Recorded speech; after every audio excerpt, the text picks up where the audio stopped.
آداب اخذ الزکات و ایتائها، زکات لینے اور دینے کے آداب۔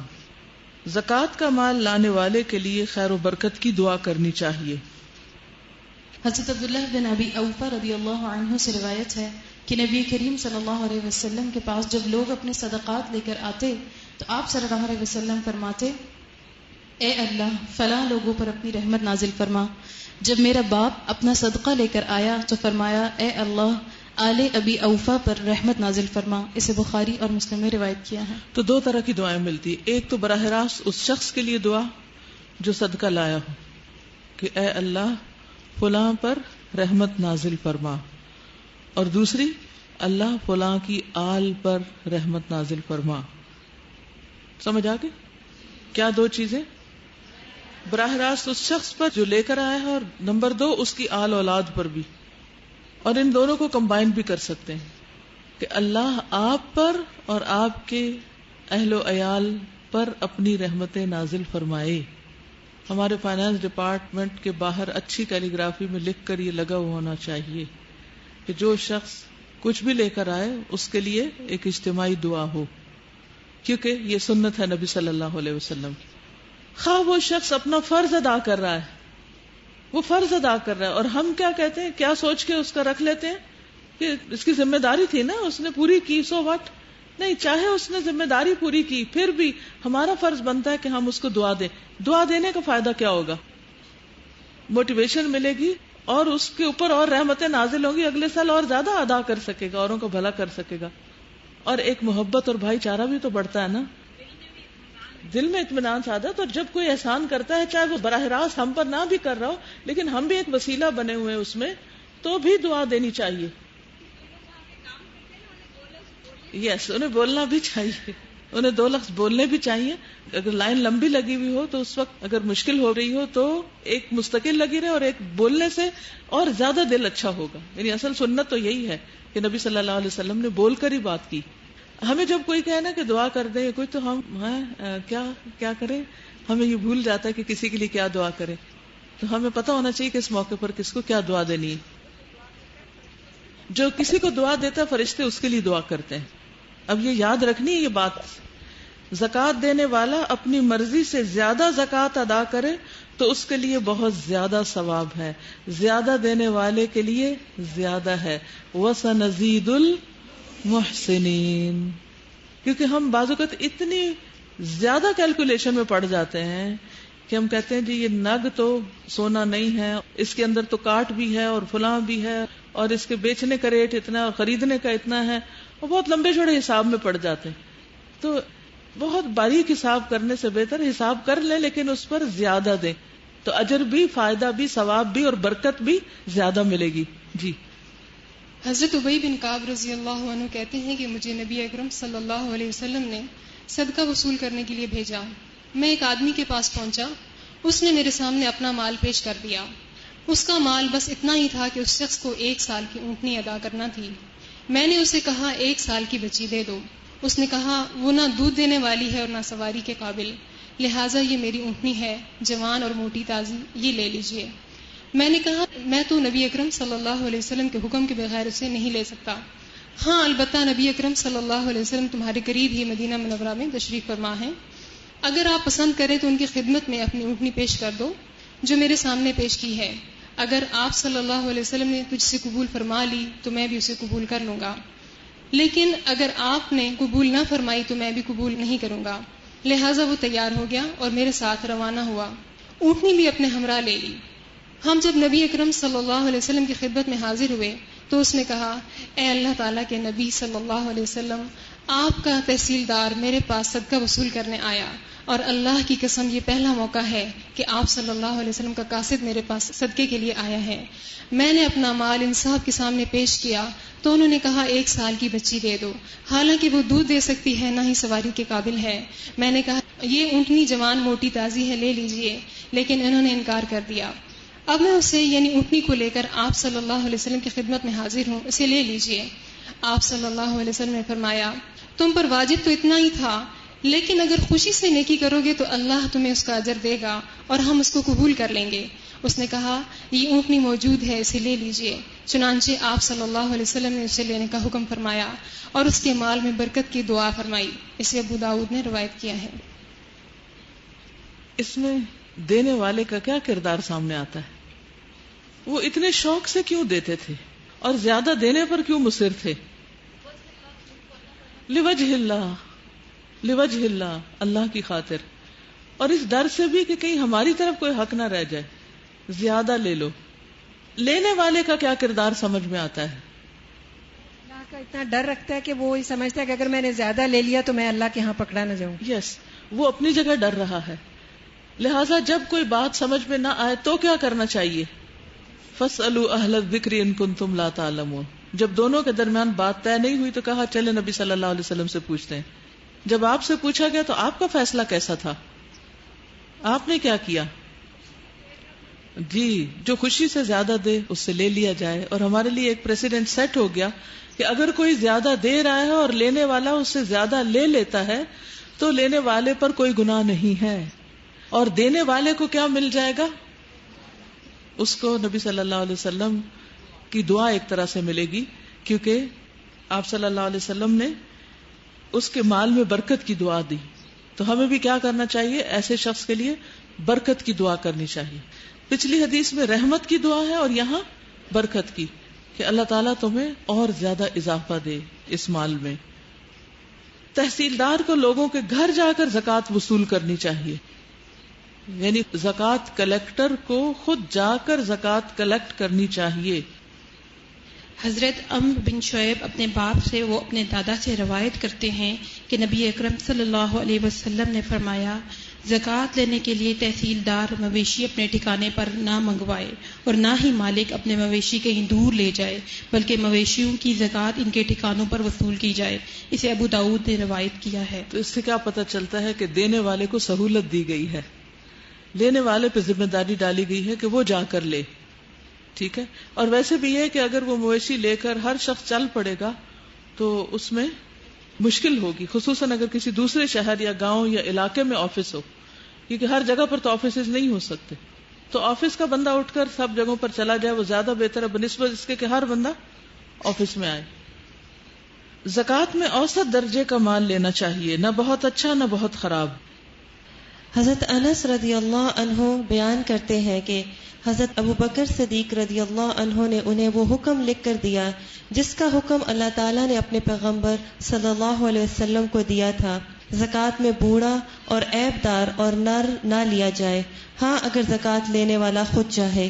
اسے بخاری نے روایت کیا ہے۔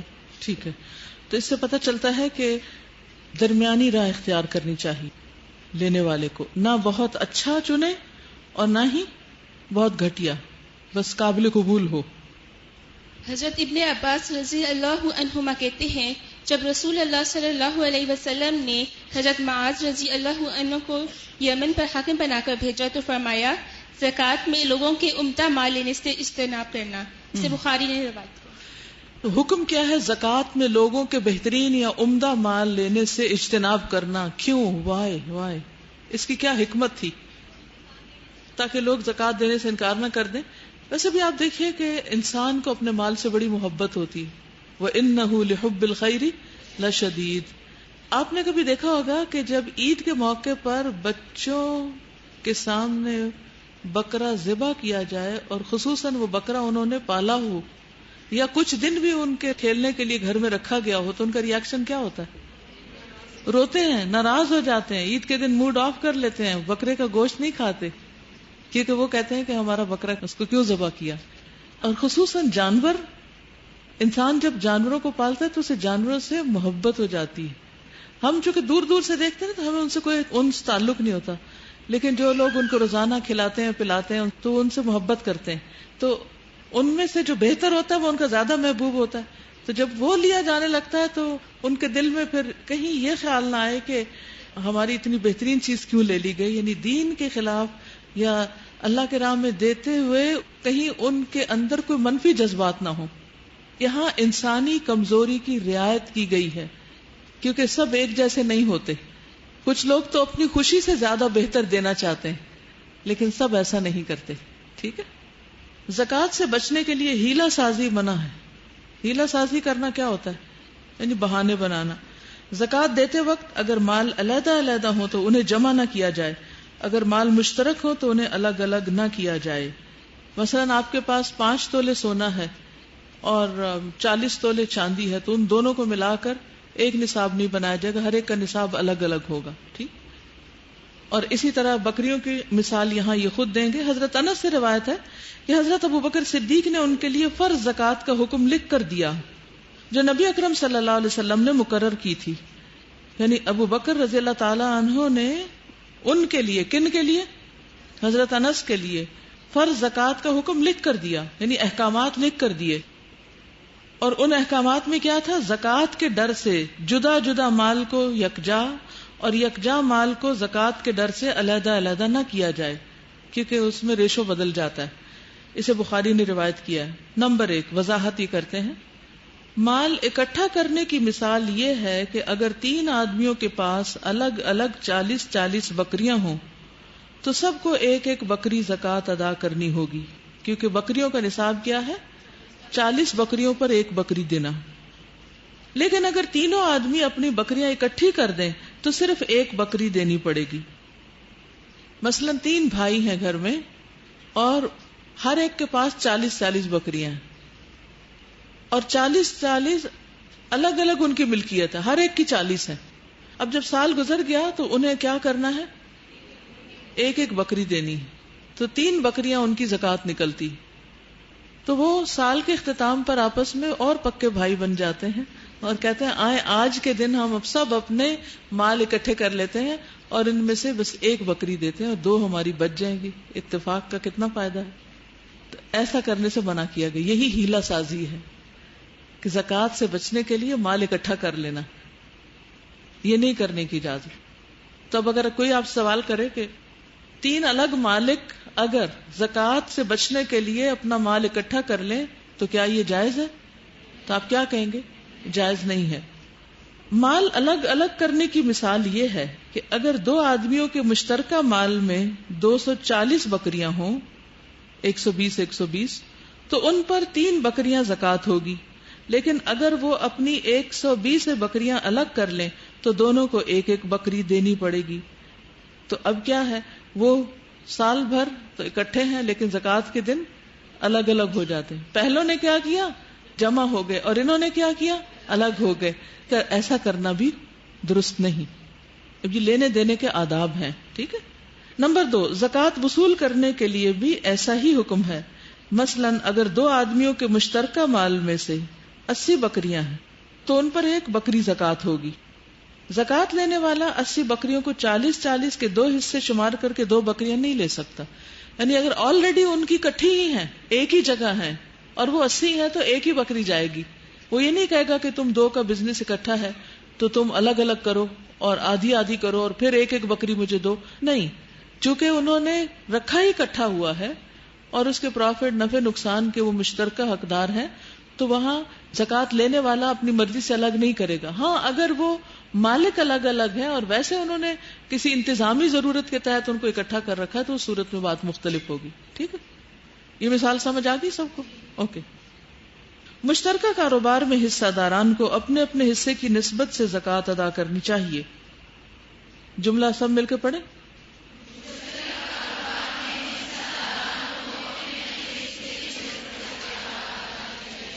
جی، یعنی اگر آپ نے کوئی انویسٹمنٹ کر رکھی ہے، 1 لاکھ آپ نے ڈال رکھا ہے، 1 لاکھ کسی اور نے، سال کے آخر میں جب زکوٰۃ کا وقت آتا ہے تو کیا آپ دوسرے کے حصے کی بھی زکوٰۃ دے دیں گے یا اسے کہیں تم بھی تو حصے دار ہو، میری بھی تم دے دو؟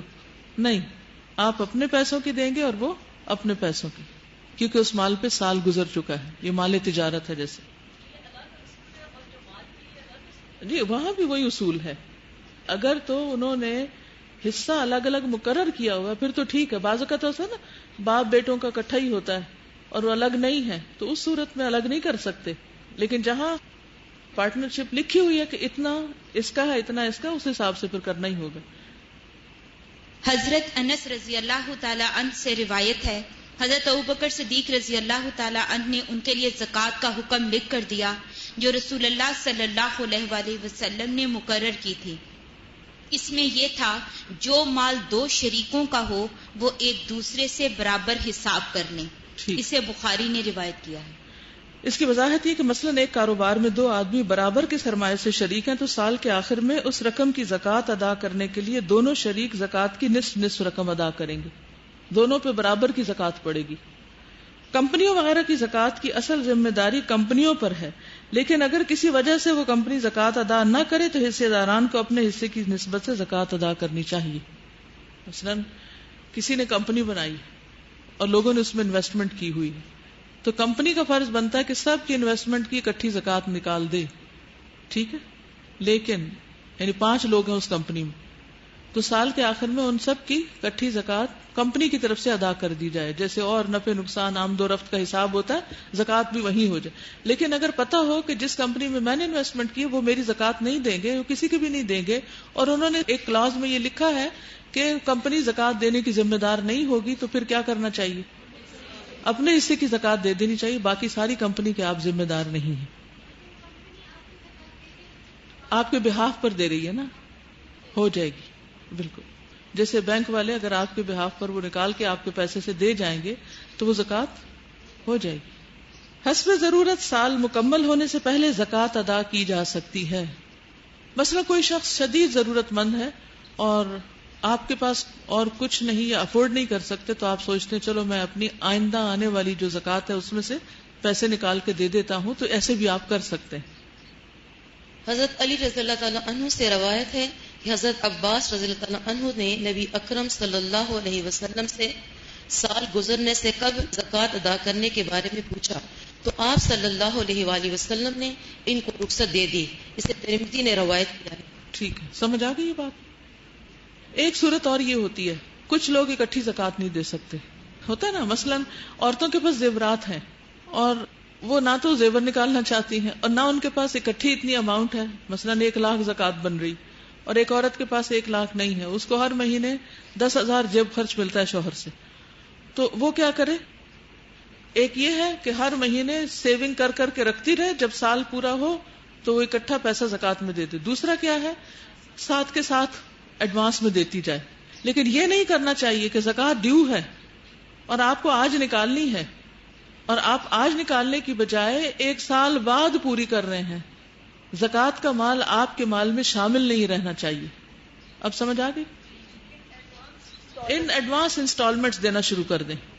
اگر آپ نے زکوٰۃ انسٹالمنٹ میں دینی ہے، اکٹھے پیسے نہیں ہیں دینے کے لیے، تو ان ایڈوانس دے دیں، ہر مہینے دیتے جائیں. کیونکہ یہ سوال بہت آتا ہے کہ میرے پاس پیسے نہیں ہیں، اکٹھے پیسے نہیں ہیں، تو میں کیا ہر مہینے تھوڑی تھوڑی زکوٰۃ دے دوں؟ آپ میں سے کبھی کسی نے یہ سوال کیا کسی سے، یا آیا ذہن میں؟ اکثر میرے پاس یہ سوال آتا ہے کہ ہم اکٹھی زکوٰۃ دینا افورڈ نہیں کر سکتے، تو کیا ہر مہینے زکوٰۃ دے دیا کریں؟ تو ان ایڈوانس دے دیا کریں. سال گزرنے کے بعد تو آپ کو اس پیسے کو اپنے پاس رکھنے کا کوئی حق ہی نہیں، وہ تو آپ کا ہے ہی نہیں. اگر آپ نے اپنے مال میں اس کو رکھا تو کیا نقصان ہو سکتا ہے؟ زکوٰۃ کا مال جب اصل مال میں مل جاتا ہے تو وہ اصل کو بھی تباہ کر دیتا ہے. اس مال کے ساتھ کوئی حادثہ ہو سکتا ہے. ٹھیک ہے، دیکھیے، یا تو آپ زیور میں سے زیور نکالیں. اچھا، اب زیور نکالنے میں یہ ہے کہ سیٹ کی انگوٹھی بنتی ہے زکوٰۃ، فار ایگزامپل. اب کون عورت ہے جو سیٹ کی انگوٹھی نکال کے دے دے گی کہ میری زکوٰۃ ڈیو ہے اور اٹس ایکول ٹو مائی انگوٹھی، تو میں اس کو دے دوں، پے آف کر دوں؟ نہیں، مجھے بس اس پہ کیش دینا ہے. کیش جیب میں ہے کوئی نہیں، اب کہاں سے لیں؟ چلو تھوڑا تھوڑا ہر مہینے جو ملتا ہے اس میں سے. نو، آپ تھوڑا تھوڑا پہلے جمع کر کے رکھتے ہیں. آپ کو پتا تھا کہ آپ اتنے زیور کی مالک ہیں، آپ ماشاءاللہ مالدار خاتون ہیں، تو آپ کو مینجمنٹ کرنی، منی مینجمنٹ آنی چاہیے. پہلے سے جمع کر کے رکھ لیں کہ زکوٰۃ آنے والی. مثلا آپ رمضان میں دیتے ہیں تو رمضان تک آپ کے پاس اتنے پیسے جمع ہو جانے چاہیے کہ آپ دے سکیں. اور اگر آپ چاہیں تو ہر مہینے ہی نکالنا شروع کر دیں. ٹھیک، دونوں صورتوں میں ہو سکتا ہے. نیکسٹ، زکوٰۃ جس جگہ وصول کی جائے وہیں تقسیم کرنا افضل ہے، لیکن ضرورت سے دوسری جگہ بھجوانی جائز ہے. مثلاً اگر کوئی کینیڈا میں رہتا ہے اور اپنی زکوٰۃ نکال رہا ہے، لیکن اس کے آس پاس کوئی مسلمان نہیں، کیونکہ زکوٰۃ مسلمانوں سے لے کر مسلمانوں ہی کو دی جاتی. ٹھیک ہے، اور ایسے بہت سی حقیقی معنوں میں ایسی جگہ ہیں کہ جہاں پر لوگ اکا دکا مسلم فیملیز رہتے لیکن مالدار ہیں، ان پر زکوٰۃ ڈیو ہے. حکم اصل میں کیا ہے؟ جس جگہ آپ رہتے ہیں وہیں کے غریبوں کو دیں، لیکن وہاں کوئی غریب نہیں یا کوئی مسلمان نہیں یا کوئی زکوٰۃ لینے کے اہل نہیں، تو پھر ضرورتاً آپ دوسری جگہ بھی زکوٰۃ پاکستان بھیج دیں، انڈیا بھیج دیں، کہیں بھیج دیں، وہ آپ اپنی ضرورت کے مطابق بھیج سکتے ہیں. مسئلہ سمجھ آ گیا؟ جی.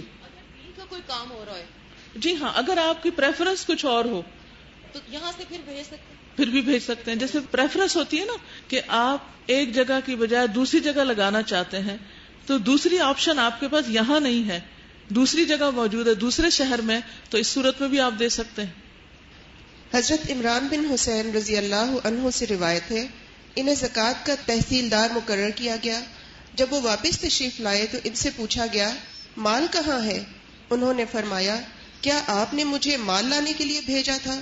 ہم وہیں سے مال لیتے ہیں جہاں سے عہد رسالت صلی اللہ علیہ وسلم میں لیا کرتے تھے، اور وہیں بانٹ دیتے ہیں جہاں عہد رسالت صلی اللہ علیہ وسلم میں بانٹ دیا کرتے تھے.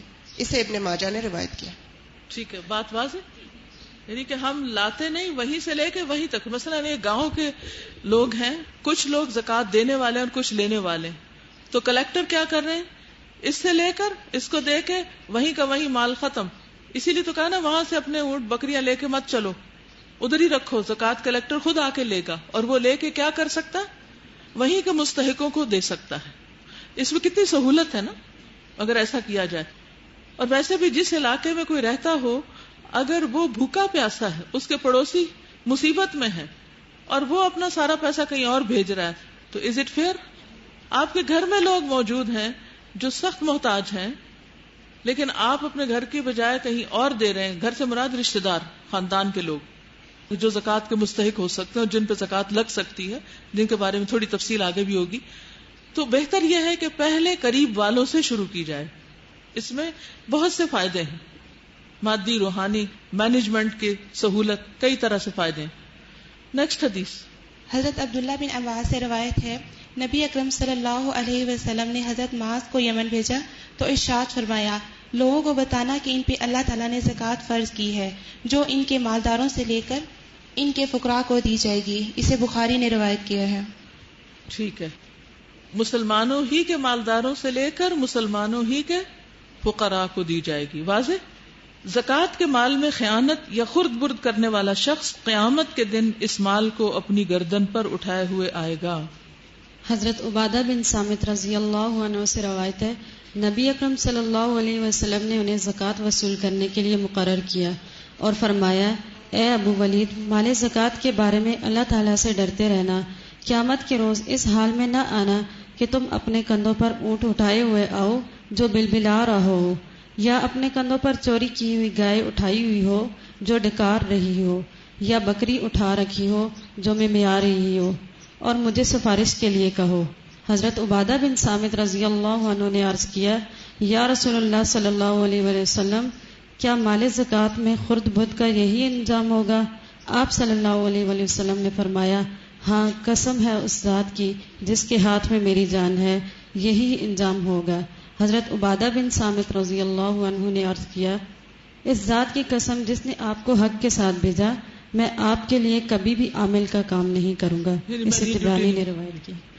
تو اس سے کیا پتہ چلتا ہے کہ جو لوگ زکوٰۃ کا مال اکٹھا کرتے ہیں، کلیکٹ کرتے ہیں، جمع کرتے ہیں، ڈونیشنز جمع کرتے ہیں، یہ زکوٰۃ اکٹھی کرتے ہیں، یہ عشر اکٹھا کرتے ہیں، اگر اس میں سے وہ ایک پائی بھی ادھر سے ادھر کریں گے تو سخت پکڑ ہوگی. تو جب حدیث سنی صحابی نے تو انہوں نے کہا میں تو یہ کام نہیں کرنا چاہتا. انہوں نے یہ ڈیوٹی کیوں چھوڑ دی؟ آپ بتائیے. اللہ کے ڈر سے کہ کہیں مجھ سے بھول چوک میں بھی کوئی غلطی نہ ہو جائے تو لینے کے دینے نہ پڑ جائیں. ٹھیک ہے. حضرت سعد بن عبادہ رضی اللہ عنہ سے روایت ہے، رسول اللہ صلی اللہ علیہ وآلہ وسلم نے انہیں فرمایا جاؤ فلاں قبیلے کی زکوٰۃ اکٹھی کر کے لاؤ، اور ہاں دیکھو کہیں قیامت کے روز ایسی حالت میں نہ آنا کہ تمہاری گردن یا پیٹھ پر جوان اونٹ ہو جو بلبلا رہا ہو.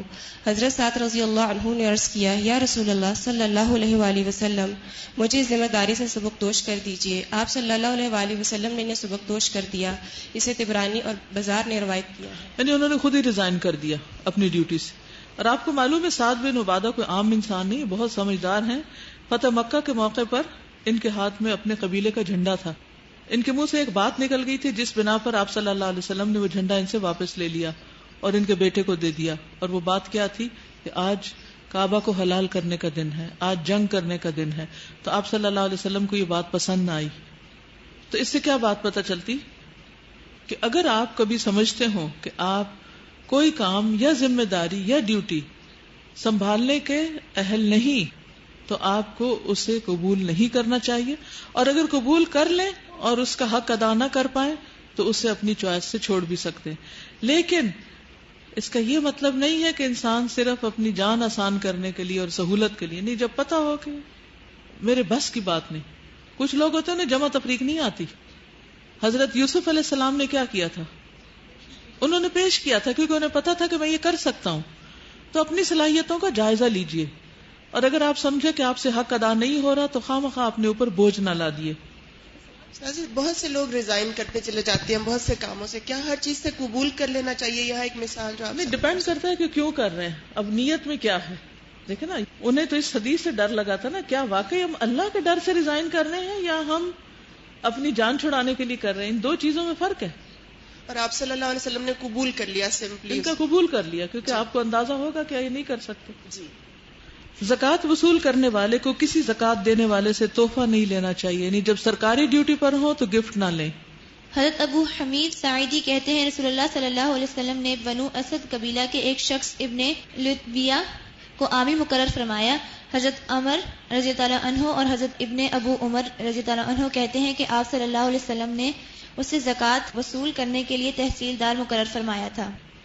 جب وہ شخص واپس آیا تو کہنے لگا, یہ آپ صلی اللہ علیہ وسلم کا حصہ ہے اور یہ میرا حصہ ہے جو مجھے بطور تحفہ دیا گیا. یہ سن کر رسول اللہ صلی اللہ علیہ وسلم ممبر پر تشریف لائے, اللہ تعالیٰ کی حمد و ثنا کی اور پھر فرمایا, اس تحصیلدار کا معاملہ کیسا ہے جسے میں نے زکوٰۃ وصول کرنے کے لیے بھیجا اور واپس آ کر کہتا ہے یہ تو آپ صلی اللہ علیہ وسلم کا مال ہے اور یہ مجھے بطور تحفہ دیا گیا ہے. وہ اپنے باپ یا ماں کے گھر کیوں نہ بیٹھا رہا, پھر وہ دیکھتا کہ اسے تحفہ ملتا ہے یا نہیں. قسم ہے اس ذات کی جس کے ہاتھ میں محمد صلی اللہ علیہ وسلم کی جان ہے کہ تم میں سے جو شخص اس طرح سے کوئی مال لے گا یعنی تحفہ وغیرہ کے نام پہ تو وہ قیامت کے دن اپنی گردن پر اٹھا کر لائے گا. اونٹ ہوگا تو وہ بلبلاتا ہوگا, گائے ہوگی تو وہ ڈکارتی ہوگی, بکری ہوگی تو وہ ممیاتی ہوگی. پھر آپ صلی اللہ علیہ وسلم نے اپنے دونوں ہاتھ اوپر اٹھائے حتیٰ کہ ہمیں آپ صلی اللہ علیہ وسلم کی بغلوں کی سفیدی نظر آ گئی. آپ صلی اللہ علیہ وسلم نے 2 مرتبہ فرمایا, یا اللہ میں نے تیرا حکم پہنچا دیا. اسے مسلم نے روایت کیا. ایک تو وہ مال کندھے پر بولے گا جو خیانت کا ہوگا, اس سے کتنی رسوائی اور شرمندگی ہوگی, اور دوسرے ڈیوٹی پر ہوتے ہوئے تحفہ وصول کرنے کا. تو یہ دونوں قسم کے مال انسان کے لیے قیامت کے دن حشر کے میدان میں رسوائی اور بے عزتی کا سبب ہوں گے. وہ لا کے جمع کرا دینا چاہیے, جب سب جمع ہو جائے تو پھر ادارہ ان کو سب میں ایکولی تقسیم کر دے. اب ہوتا پتہ کیا ہے کہ ایک کو کچھ مل گیا دوسرے کو کچھ نہیں ملا, اب ان دو کے درمیان کیا ہوگا؟ ویسے تو انما المؤمنون اخوہ, بھائی بھائی ہیں, لیکن دیکھ رہے ہیں کہ ایک بھائی کو تو سب کچھ مل رہا ہے دوسرے بھائی کو کچھ بھی نہیں, تو آپس میں نفرت پیدا ہوتی. جو پہلے سے تعلقات ہیں یا پرسنل گھر کے آلریڈی تعلقات ہیں, کسی ڈیوٹی کی وجہ سے تعلقات نہیں بنے, وہ پھر رشوت اصل میں ہو جاتی نا. یہ رشوت کی تعریف ہے, یہ رشوت بن جاتی.